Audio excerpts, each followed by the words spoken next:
Hello football fans, I am Tim McCall with CTV News, reporting live from outside of Sports Authority Field at Mile High Stadium, where we are about to witness the Colorado State Rams take on the Colorado Buffalo in the 89th meeting between these two teams, and what is the 2017 Rocky Mountain Showdown.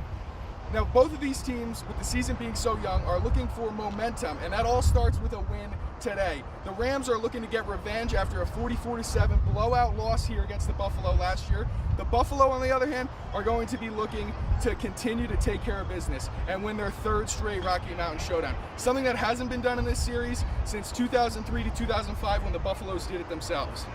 Now, although the Buffalo won the Pac-12 Southern Division last year, this team today looks a lot different from the team that raised the trophy last year.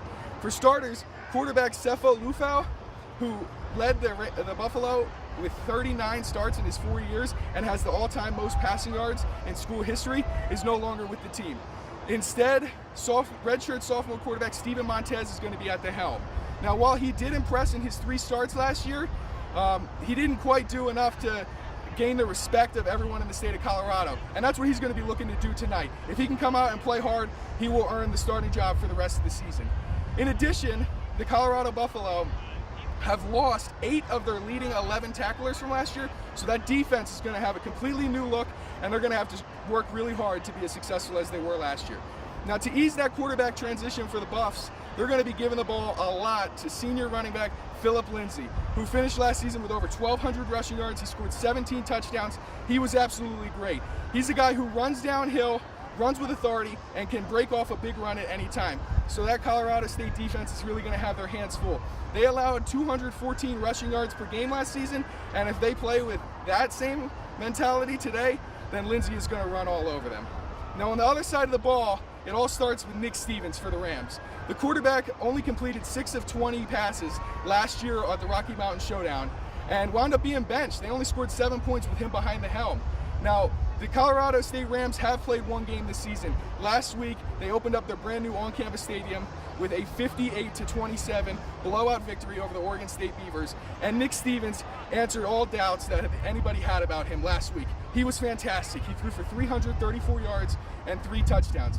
However, there's a big difference between an Oregon State defense and a Colorado Buffaloes defense. This Colorado Buffaloes defense was fantastic in the pass game last year. They averaged under 200 yards allowed through the air per game, and opposing quarterbacks completed less than 50% of passes against them. So if Nick Stevens wants to go out and win today, he's going to have to bring his A game. That Colorado pass defense is fantastic. Now, on the other side of the ball, for the Rams defense, it'll be a tale of which of the two defenses from last week's game will show up tonight. Will it be the Rams defense that showed up in the first half and gave up 20 points to a mediocre Oregon State team? Or will it be the Rams defense that showed up in the second half, only allowed 7 points, caused 4 turnovers, and scored a defensive touchdown? If that defense shows up and plays like they did in the second half, we're going to have a really competitive game tonight, and it's going to be fun. As you can see, we're hours before game, but tailgating is going on. There's lots of people here getting excited. The crowd of over 70,000 people is just about ready to start filing in, and it's going to be a good one. Kickoff is at 6 p.m. I'm Tim McCall with CTV. I'm Grace Reeder here for CTV Sports at Mile High Stadium.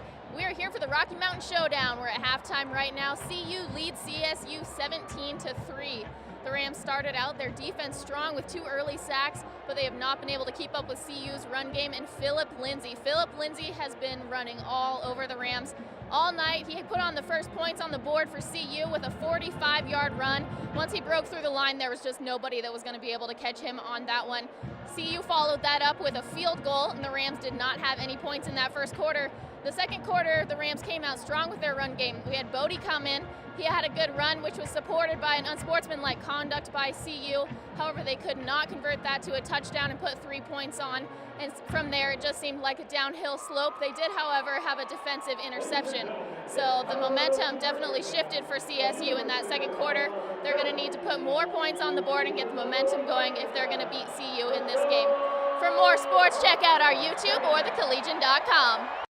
Hello football fans, I am Tim McCall here with CTV at the halftime of the 2017 Rocky Mountain Showdown, where the Colorado Buffalo are currently leading the Colorado State Rams by a score of 17-3.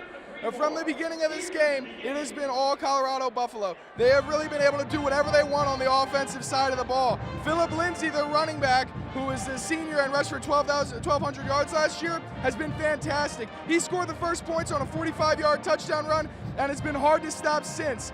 Playing quarterback in his first Rocky Mountain Showdown, Colorado Buffalo quarterback Steven Mortez has also been fantastic. The Colorado State defensive line has been able to get a lot of pressure up the front, but Mortez has been able to escape, and once he is outside the pocket, he's been finding receivers all over the field.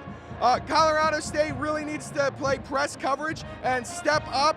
The Colorado Buffalo wide receivers are just having everything on those low and outside plays, and the Buffalo are able to move the ball at will right now. If Colorado State wants to come back, that offensive line is going to have to start protecting Nick Stevens. He has just been getting beat up today. He's looked okay at times, but he really hasn't had any time to throw the ball.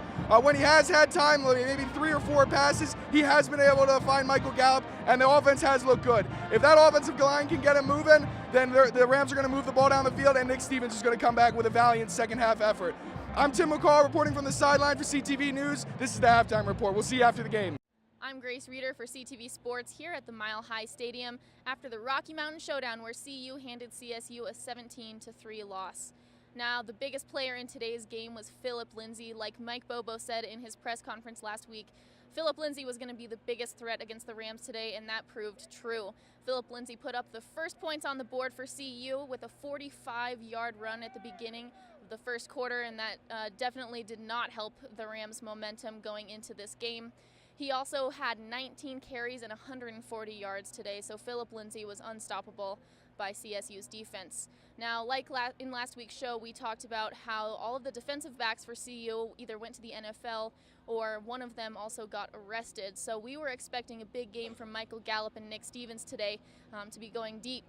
However, that didn't happen. Michael Gallup was pretty double covered all day long. They could not get the ball to Michael Gallup. In fact, he was not even the leading receiver. Dietrich Clark was. So it was a really rough game for him. However, on the defensive side, Kevin Nutt Jr. had 2 interceptions, so he played an absolutely phenomenal game. But defense was certainly a little bit slow today. They had 2 sacks at the beginning of the game, but just could not gain their momentum after Philip Lindsay just kept running through their line. For more sports, you can check out our YouTube page or thecollegian.com.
Hello, football fans. I am Tim McCall here with Tim's Call after the 2017 Rocky Mountain Showdown between the Colorado Buffalo and the Colorado State Rams, where we just witnessed the Buffalo roll to a 17-3 victory.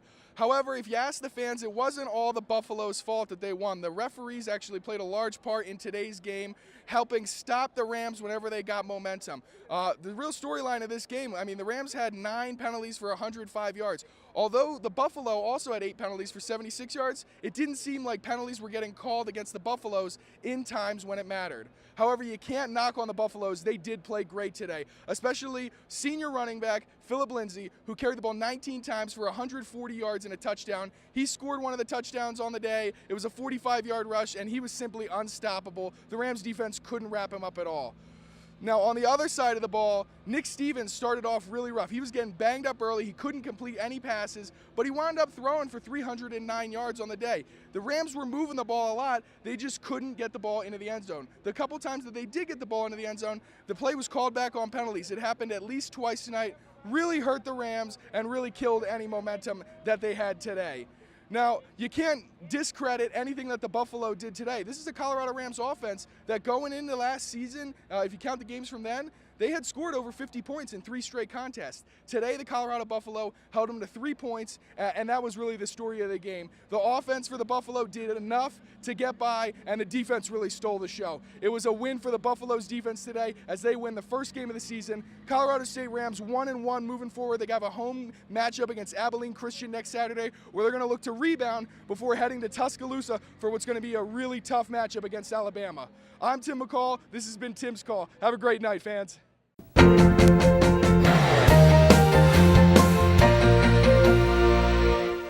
Welcome back from the Labor Day weekend. I'm Eliza Gilbert. Let's get to it and talk sports. As everyone knows, the Rocky Mountain Showdown did not go in favor for the Rams. They lost 17-3. This loss brings CSU to 1-1 on the season. CSU quarterback Nick Stevens completed 24 of 47 passes for 309 yards with 2 interceptions. The 2 interceptions came from them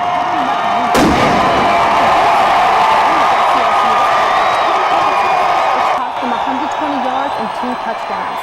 There's been a lot of talk about this game and how the officials could have potentially ruined the game. In yesterday's press conference, Coach Bobo said he usually sends about 5 to 10 clips in each game for feedback from officials, but he sent 25 plays in from this game in particular. But Bobo also knows that this won't let them play the game over, so the team is just going to hold their head up high as they move into the next game. The Rams will face Abilene Christian this Saturday at home at 1:30 p.m. The Colorado State volleyball team had a fantastic weekend at the Home 2 Suites Invitational. The team went 3-0 in the tournament, even beating Florida State 3-0, who's ranked 15th. Brianna Rundlesand and Jasmine Hanna each had 15 kills. Kirsty Hillier was named Mountain West Defensive Player of the Week yesterday for her stellar performance last week.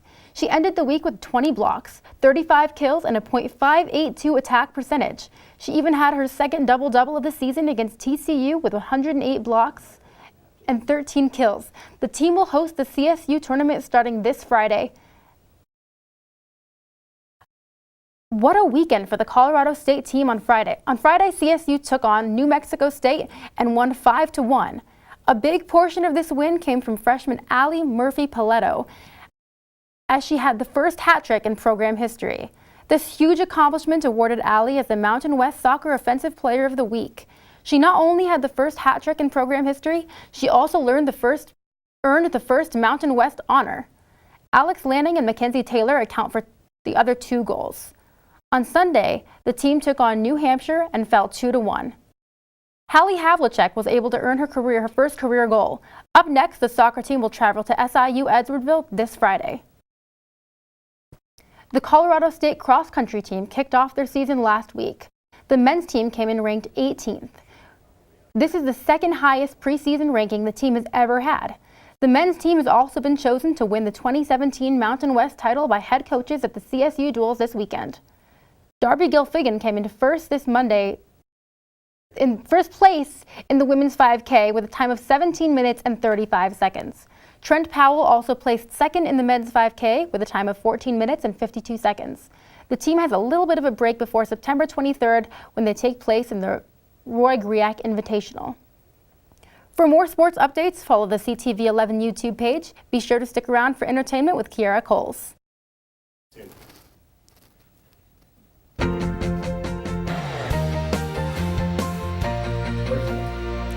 Welcome back. I'm Tyler Patterson, here to catch you up on all the latest in CSU athletics. The 89th Rocky Mountain Showdown took place last Friday night at Sports Authority Field at Mile High Stadium as the University of Colorado defeated the Colorado State Rams 17-3. The Rams started out strong on defense as senior Jacob Byes was able to sack CU quarterback Steven Montez early on in the first series of the game. Nick Stevens would then take over on offense for the Rams and would connect with wide receivers Dietrich Clark, Michael Gallup, and Warren Jackson. Stevens would finish the game 24 of 47 for 309 yards and 2 interceptions. The Rams would stall on offense but would put up their only points of the contest as Wyatt Bryan would connect on a 31-yard field goal. Although the CU offense would quickly respond in this one as the running back tandem of Philip Lindsay and Steven Montez got things going early through the air and on the ground. Montez would scramble around before finding wide receiver Shea Fields for a 31-yard touchdown in the back of the end zone. Montez would end up finishing 21 of 29 for 202 yards and 2 interceptions. Both teams were scoreless in the second half as the Buffs would take down the Rams 17-3. CU moves to 1-0 on the season as CSU falls to 1-1 and will host Abilene Christian Wildcats this Saturday at 1:30 p.m. The CSU women's volleyball team traveled to Florida this past weekend where they would take on TCU, UNC Asheville, and Florida State. After losing the first 2 sets in their opening match against TCU, the Rams would respond by winning 3 straight sets to complete the comeback against the Horned Frogs. CSU would carry the momentum from Friday's match into Saturday's doubleheader as the Rams would sweep UNC Asheville and the number 15 ranked Florida State Seminoles 3 sets apiece.